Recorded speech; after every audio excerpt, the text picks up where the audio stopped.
ऐसा बड़े बड़े सिद्ध महापुरुषों के जीवन में ऐसी लीलाएं होती हैं। डाकोर के रामदास जी महाराज का नियम था, एकादशी को श्री ठाकुर जी, छोटे ठाकुर जी महाराज के द्वारिकाधीश के दर्शन करने जाते, पूरी रात कीर्तन करते, उपवास करते, बहुत सी भक्त मंडलियां कीर्तन करते। ठाकुर जी रीझ गए, क्योंकि दैन्यता, असमर्थता, अपने में जब अशरण भाव, कोई मेरा नहीं, हे प्रभु आपके सिवा, वो ऐसे ही भक्त थे। जब ठाकुर जी का शयन होने का था तो इशारा किया,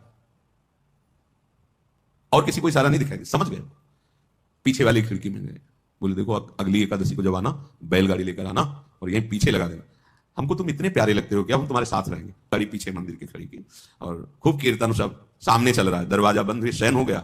ठाकुर जी ने जहां इशारा किया पीछे गए, ठाकुर जी ने सब श्रृंगार धारण किया अपने, शयन के समय श्रृंगार उतार दिया जाता है, पर दिव्य आभूषण, रत्न जटित, मणि जटित, सब ले गोद में हमें और विराजमान करो गाड़ी पे। प्रभु को गोद में लिया, फूल जैसे प्रभु गाड़ी में विराजमान किया। बोले जल्दी जल्दी गाड़ी हाँको, नहीं सुबह हो जाएगा, फिर खिला पे जब मंदिर खुला तो क्यों सैया में वस्त्र ही वस्त्र, ठाकुर जी नहीं, ऐसा कैसे हो सकता है, दरवाजा अंदर से बंद, खिड़की अंदर से बंद।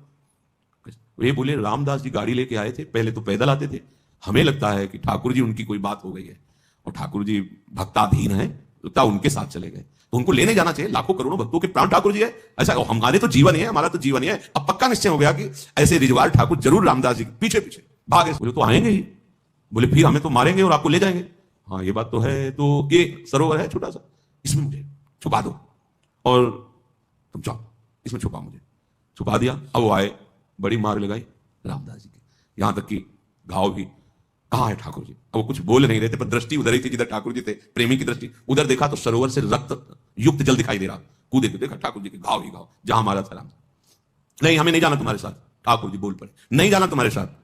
अरे नहीं प्रभु आप ऐसा कैसे करें, आप तो हमारे जीवन, कोई अपराध हो गया तो हमें तो उनका अगर रामदास जी हमारे बराबर सोना दे दे तो, और हमारा एक प्रतिबिंब यहां से ले, हम दो रूप में हो जाते हैं, तो रामदास जी के साथ जाएंगे, हमारा जो दूसरा रूप है वो आप विराजमान कर लेना। हाँ बोले ये तो ठीक रहेगा, क्योंकि बात तय हो गई। तो उनका घर तक, ठाकुर जी ने अभी बात करें, घर तक चलना पड़ेगा। रामदास जी ने कान में कहा, खाने को नहीं है, तुम सोने की बात कर रहे हो बराबर। बोले हमें पता है तुम्हारी पत्नी की नाक की एक बाली रखी ना, उतने में तौल जाएंगे हम, उतने में तौल जाएंगे। अब तो वो पार्षदगण तो बहुत प्रसन्न थे, ठाकुर जी की वजन भर सोना, मतलब अब वहां गए, बड़ी भीड़ लग गई, ठाकुर जी रीझ करके रामदास जी की पट्टियां औषधि तौला गया, तराजू लाया गया, इतनी महीन बाली, गरीब भगत महीन बाली में पूरे ठाकुर जी तो वो वजनदार। बोले है तो ज्यादा पर ले जाओ है, हमसे ज्यादा है वजन में ये बाली, क्योंकि भगत की बाली, पर उदार है, ज्यादा ले जाओ।